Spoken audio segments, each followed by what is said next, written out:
Bonjour tout le monde, je m'appelle le curé Francis Maquet et je suis curé à Montréal, au nord de Montréal. Et j'offre une petite série pour mes paroissiens, pour une étude biblique sur le livre de l'Apocalypse. Alors, vous êtes certainement bienvenus à vous joindre à moi. Ça dure à peu près 20 minutes. J'ai beaucoup étudié et enseigné les Écritures saintes. Je ne suis pas un docteur en Bible, mais j'ai beaucoup enseigné et travaillé les Écritures saintes depuis que je suis prêtre, depuis 33 ans. Et puis bien avant ça, je faisais déjà de l'enseignement biblique. Et j'ai étudié avec Marcel Gervais, Monseigneur Gervais, qui était évêque d'Ottawa à un moment donné, le cardinal Collins, avec monsieur Anselme Lompré, qui était un prêtre très connu au Québec. Et tous m'ont aidé immensément dans mes études à connaître bien d'abord les Écritures saintes, mais en particulier, un des petits livres que j'aime beaucoup, c'est l'Apocalypse. Et j'en parle aujourd'hui parce que je vais faire 4 petites sessions, si ça vous intéresse, parce qu'on ne peut pas tout dire en une petite session. Mais c'est parce qu'on en parle beaucoup de l'Apocalypse. Et l'Apocalypse est un livre qui devient très présent dans la pensée des gens. La Bible, curieusement, devient très présente dans l'esprit des gens. Quand il y a une crise, c'est toujours la même chose. Quand il y a une crise, une pandémie, une guerre, une violence quelconque, un tremblement de terre, c'est le signe que c'est la fin des temps. Et quand je regarde un peu ce qui se présente sur YouTube ces jours-ci, je vois beaucoup de folies qui se disent. Bon, il y a toujours des belles choses qui se disent aussi, évidemment, mais sur l'Apocalypse, il y a bien des gens qui ne connaissent pas beaucoup et qui disent un peu n'importe quoi. C'est un livre, en fait, qui est assez simple. Ces 22 chapitres-là.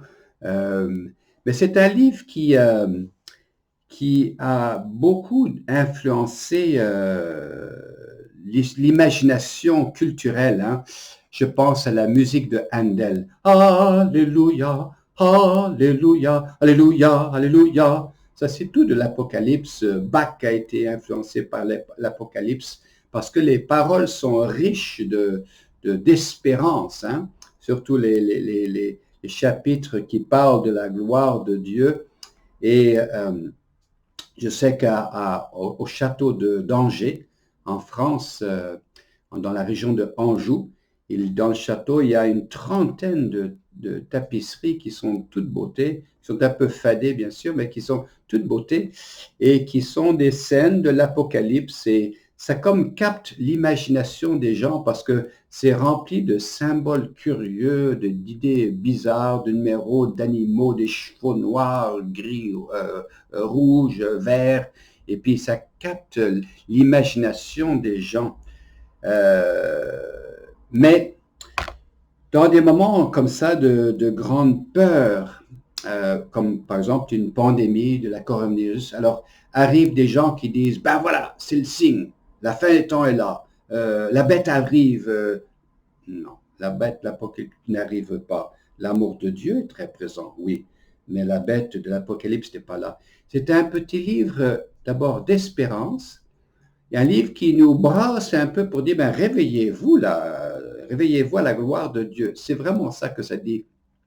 Livre qui a été écrit probablement par la communauté de Saint Jean. On ne sait pas si c'est Jean lui-même, mais certainement la personne qui l'a écrite était d'abord extrêmement connaissant des écritures hébreux. Là, il connaît très bien ces écritures, connaît très bien l'histoire hébraïque. Et c'était quelqu'un qui connaissait Saint Jean certainement très, très profondément. Alors, ça a influencé beaucoup les gens parce que à travers les siècles, dès qu'il y a un peu une crise, les gens disent « Oh, c'est l'Apocalypse aujourd'hui ». Pensons par exemple l'année 999, 999. Bon, qu'est-ce que c'est l'année après 999? Ben, l'année après, c'est 1000, l'année 1000. Alors, dans l'Apocalypse au chapitre 20, verset 7, ça dit « Les 1000 ans écoulés, Satan sera relâché de sa prison et va commencer à séduire le monde. » Alors, imagine ce texte qui aurait été lu dans l'année 999 et 98 et 97. Les gens de l'Europe étaient terrifiés en disant, le démon va bientôt sortir. My God, qu'est-ce qui va se passer?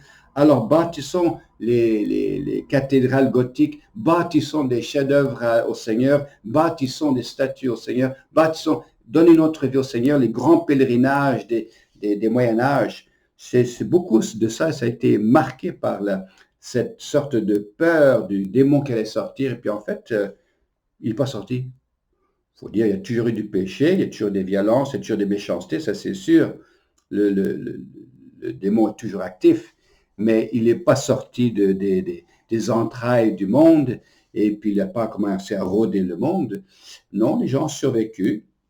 Lors de la grande pandémie de 1350 en Europe, des centaines de millions de personnes sont mortes. Sorti encore le livre de l'Apocalypse, c'est la fin du monde? Ben non, ça a été pénible, c'est sûr, mais ça n'était pas la fin du monde. On continue, on est encore là. Alors l'influence espagnole en 1918, même chose, on sort le livre de l'Apocalypse, c'est la fin du monde, tout le monde est en train de mourir. La Première Guerre mondiale, c'est la fin du monde. Ben non. Et là encore aujourd'hui, en l'année 2020, on dit exactement la même chose. La pandémie est arrivée, Monsieur Bill Gates est en train de dire je ne sais trop quoi là, et puis c'est sûr que c'est l'Antichrist qui est là, c'est encore l'Apocalypse, c'est la fin du monde. Ben non. C'est un livre qui a été écrit par un homme qui aimait profondément le Seigneur et qui avait vécu longtemps, qui avait vécu très longtemps et qui avait vu toutes sortes de choses. Comme vous qui avez un certain âge, avez vu toutes sortes de choses. Vous avez vu, par exemple, vous avez vu venir le communisme. Moi, quand j'étais petit, les gens parlaient du communisme. Et le communisme va s'installer en Cuba, il y aura une crise en Cuba, et puis le monde va être éclaté. Ben non, c'est pas éclaté, on continue. C'est sûr qu'il faut qu'on se démène à se rapprocher de Dieu, mais c'est pas la fin du monde. On disait les communistes, ils vont prendre le monde. Non, ils n'ont pas pris le monde. Telle chose, activité va détruire le monde. Ben non, on est encore là. Et l'histoire se répète. L'histoire humaine ne dure, comme vous le savez, que 80 ans. Comment ça se fait 80 ans? Ben oui, l'histoire humaine ne dure qu'à peu près 80 ans, le temps qu'une personne est née, apprenne quelque chose, apprend des leçons sur la vie, développe une sagesse, et on meurt. Et puis la prochaine génération doit apprendre la même leçon, les mêmes leçons. Alors Jean, c'est un homme qui avait une certaine expérience de la vie. Il dit, vous savez, vous allez voir arriver des idéologies, arriver des nations, arriver des situations. Ils vont venir, ils vont partir. Je me souviens dans les années c'était 80 qu'on parlait de la bataille avec Irak, là, et puis Saddam Hussein, et puis la shock and awe. Les Américains vont détruire tous ces gens-là. Ça a été terrible comme expérience, mais ça n'a pas été la fin du monde. Alors, Saint Jean, je dis Saint Jean, c'est l'écrivain, je vais l'appeler Saint Jean, mais on ne sait pas trop qui c'est, a écrit en 22 chapitres une apocalypse. Je vais en parler davantage dans la prochaine fois par sorte d'expérience de la chose. Il a écrit une apocalypse. Les premiers 3 chapitres, c'est ce qu'on appelle un style prophétique traditionnel. Il écrit à des évêques, dans les premiers 3 chapitres de l'Apocalypse, à des évêques de la région, en disant, réveillez-vous là, arrêtez de niaiser. Ou certains qui vivaient bien leur vie chrétienne, bravo, continue. Ou certains qui souffraient beaucoup, hey, lâche pas, là, continue. Alors, ces premiers 3 chapitres. Ensuite, le 4e chapitre, là, il commence son Apocalypse à partir d'une expérience et un style d'écriture sainte qui était très populaire 100 ans avant l'arrivée de Jésus.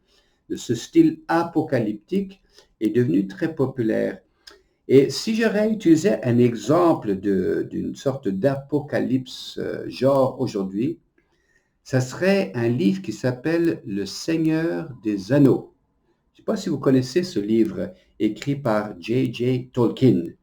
J.J. Tolkien, c'est un écrivain qui a été très populaire là, par son livre qui s'appelait Le Seigneur des Anneaux et qui a été même mis en film et qui a été extrêmement populaire, Le Seigneur des Anneaux. Mais ce que les gens ne savent pas toujours, c'est que J.J. Tolkien, c'était un bibliste catholique qui connaissait très bien les Écritures saintes. D'ailleurs, il a écrit beaucoup de choses très cotées là-dessus.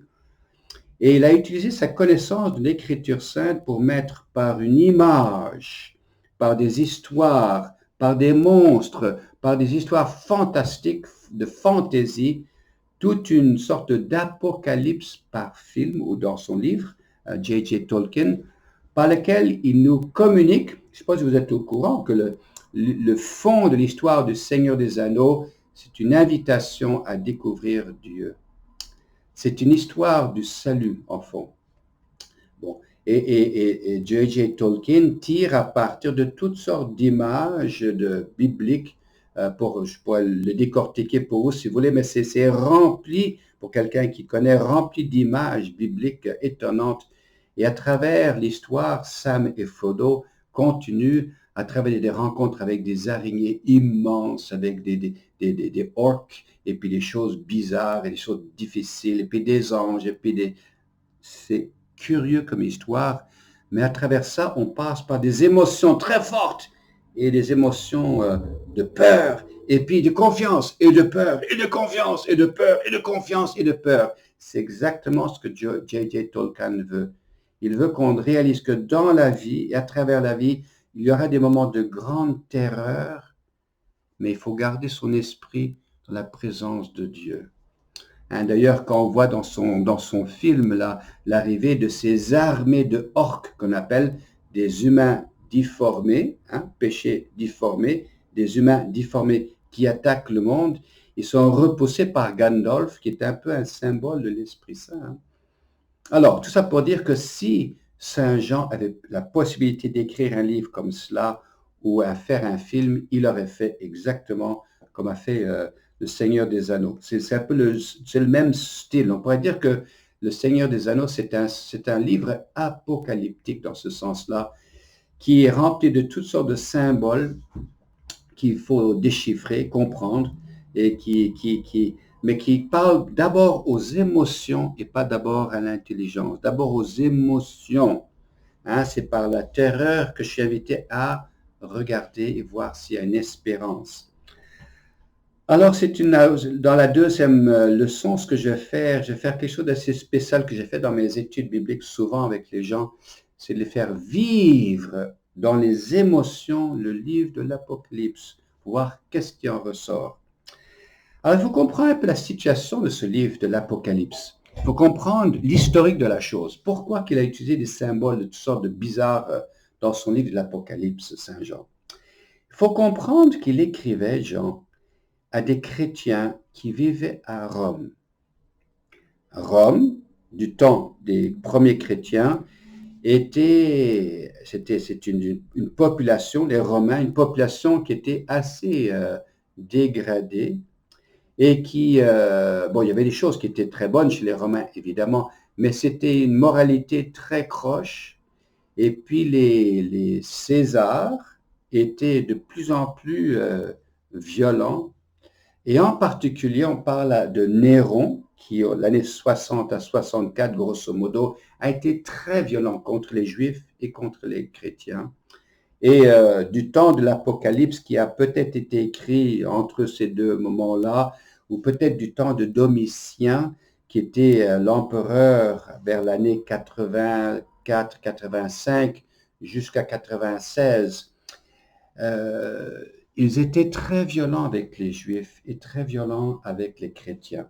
Domitien, on appelle ça un micromanager, un gérant micro. Hein? Et c'était un homme assez intelligent, mais très violent, Domitien. Il voulait absolument que tout le monde le suive au doigt et à l'œil. Et il voulait entre autres que toutes les populations respectent et adorent les dieux romains, dont lui était d'abord le premier, lui, Domitien. Néron avait dit la même chose de lui-même, qu'il était Dieu. Et il avait bâti un temple à son frère qui s'appelle Titus, celui qui avait détruit Jérusalem, et un temple à Vespasien, qui était son père. Il voulait que les gens viennent et adorent son frère et son père, et d'ailleurs évidemment lui-même, et que les gens adorent aussi ses dieux préférés, la déesse qui s'appelle Minerva, qui était sa préférée. Il avait d'ailleurs un petit lieu dans sa chambre où il adorait cette déesse-là, Minerva. Et l'autre, c'était Jupiter. Alors, il voulait que et parce qu'il contrôlait beaucoup les gens, il était quand même bon administrateur, mais il voulait contrôler les gens par ses soldats. Et si les gens refusaient d'adorer, alors il y avait des conséquences. Alors les chrétiens qui refusaient évidemment d'adorer d'autres dieux que louer le Seigneur, le Jésus le Christ, ou les Juifs qui refusaient d'adorer qui que ce soit sauf Adonai, alors ils les tuaient, ils les faisaient brûler vifs, ils les faisaient déchirer par les animaux, ils les faisaient torturer. C'était un homme très violent. Peut-être Néron était peut-être un peu plus encore violent, mais les deux étaient très violents. Et les chrétiens passaient par des persécutions terribles. Et alors, Saint Jean, l'écrivain, veut écrire aux chrétiens de Rome, qui étaient quand même assez nombreux, leur dire, ne lâchez pas. Parce que c'est tentant quand tu vois ton père qui se fait crucifier, ta mère qui se fait violer, ton oncle qui se fait bouffer par des lions, ou ta sœur qui va être allumée par le feu. Ça serait tentant de dire, écoute, non, non, j'adorerais bien Jupiter si tu veux, et puis toi, et puis je lâche le Christ. Ça serait bien tentant. Alors Jean leur disait, lâchez pas, car la vraie victoire, c'est au Christ qu'elle appartient, la vraie victoire. Et même si vous passez à la mort, vous entrez tout simplement dans la gloire de Dieu. Restez fidèles au Christ, restez fidèles à le seul qui est vrai, restez fidèles à votre foi. Mais s'il avait écrit aux chrétiens une lettre comme cela, qui serait arrivée à Rome en disant, ne vous inquiétez pas, Rome va disparaître un jour, tôt ou tard.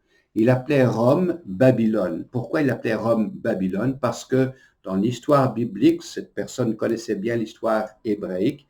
Dans l'histoire biblique, dans l'année 500 avant Jésus-Christ, les Babyloniens avaient pris les Hébreux, les avaient détruit le temple, les avaient amenés à Babylone, Irak aujourd'hui, les avaient amenés là-bas. Et pendant 5 ans, les gens avaient souffert. Plus de temple, plus de sacrifices, plus rien.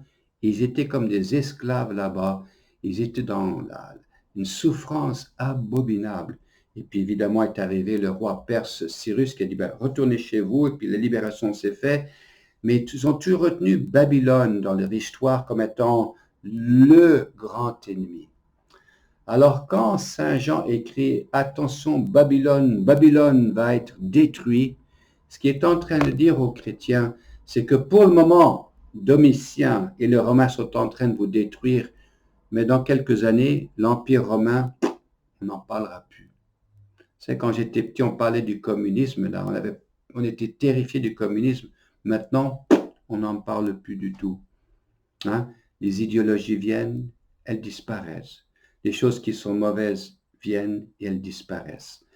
Alors, il voulait écrire cela dans un langage caché afin que les chrétiens puissent trouver l'espérance dans son message parce que eux connaissaient le symbolisme dans ce livre-là. Je vous donne un exemple de ce que je veux dire. Quand j'étais au séminaire, il y a bien des années, il y avait un copain qui était vietnamien et c'était du temps dans les années 80, c'était les années où le communisme au Vietnam était très serré, très, très violent et on ne pouvait pas échapper du Vietnam. Or, il a reçu une lettre d'un de ses frères un jour et puis il me dit « Oh, mon frère vient de s'échapper du Vietnam ». Je dis « Ben oui, où est-ce qu'il est parti ?»« Ben je ne sais pas, mais il est échappé. » J'ai dit « Comment est-ce que tu sais qu'il est échappé ?» Il m'a dit « C'est écrit ici, je me souviens plus exactement ce que c'était, mais il y avait un gros arbre est tombé dans l'eau, il s'est écoulé et puis il a flotté jusqu'à l'autre rive et puis les fourmis sont sautées ou quelque chose comme ça. Je ne me souviens plus trop ce que c'était, mais c'était complètement dingue. Mais ça ne veut rien dire cette affaire-là. Non, non, non. Dans le langage vietnamien, de ce temps de persécution, on utilise une image cachée parce que sinon, toutes les dettes qui sortent du Vietnam vont être lues par les autorités et si tu dis quelque chose contre eux, là, en prison. Alors, j'ai compris que le langage vietnamien de ce temps-là était imagé. C'est exactement ce que fait Saint Jean dans l'Apocalypse. Il utilise un langage de numéros, de couleurs bizarres, curieuses, mais que les chrétiens auraient compris. Nous, on ne les comprend pas tous, mais eux auraient compris, qui disait grosso modo, n'ayez pas peur, car les temps sont difficiles, mais le Christ est victorieux, lâchez pas. Alors il répète de chapitre 4 à 23 cette même histoire. Il y aurait des problèmes, des difficultés. Le cheval vert, par exemple, symbolise la pandémie. La pandémie. Arrive un cheval vert, il arrive ici, puis tout le monde est en train de crever. Et puis tout d'un coup, ça dit, et puis on regarde en l'air, et puis l'agneau est victorieux. On passe par des moments difficiles, et puis on remonte vers la victoire du Seigneur qui est présent. On passe par un moment difficile, on retourne vers la victoire du Seigneur. Alors l'Apocalypse est un livre rempli d'images comme cela, de symboles. La prochaine fois, je vais vous parler un petit peu des symboles. Qu'est-ce qu'il veut dire? On ne sait pas tous les symboles, mais on en comprend une bonne partie là. Et c'est un livre essentiellement d'espérance. Durant une pandémie, durant une guerre, Saint Jean est en train de dire, de toute façon, ça va venir et ça va partir. Reste fidèle à ton Dieu, parce que la victoire du Christ ressuscité sera là, toujours. Et d'ailleurs, curieusement, la messe catholique est un peu à l'image de l'Apocalypse. Enfin, j'en parlerai un peu plus tard là-dessus, mais la messe, voici l'agneau de Dieu, celui qui enlève le péché du monde. Lisez l'Apocalypse, vous allez voir, j'ai vu un agneau au milieu du monde. Il était levé et tout le monde le regardait et l'adorait. Voici l'agneau de Dieu qui enlève le péché du monde. La messe est pas mal, un petit peu imagée là-dessus. Alors, voici un petit peu une introduction, un livre écrit durant un temps de grande persécution et de violence pour rassurer les chrétiens de ne pas lâcher, de rester fidèles à travers l'épreuve, car le Christ est avec nous. Gardez les yeux fixés sur sa victoire, et parce qu'avec Dieu, tout est calme, tout est correct, tout est dans la victoire du ressuscité. Alors, on va revenir là-dessus la prochaine fois, mais c'est la première étape aujourd'hui. Alors, je vous invite durant la semaine de lire, pas le chapitre 1, 2 et 3 encore. Commence avec 4 ou 5. Commencez à lire un petit peu cela et on va revenir là-dessus la prochaine fois. On va vous montrer comment le lire, les livres de l'Apocalypse, et voir que c'est un livre très simple, plein d'espérance. Les épreuves vont venir. Restez fidèles au Seigneur. On va passer à travers. Et Dieu sera avec nous toujours, car son amour est fidèle. Alors, courage, l'amour de Dieu est profond pour vous et vos familles. Il est toujours avec nous, le Christ ressuscité. Bon courage.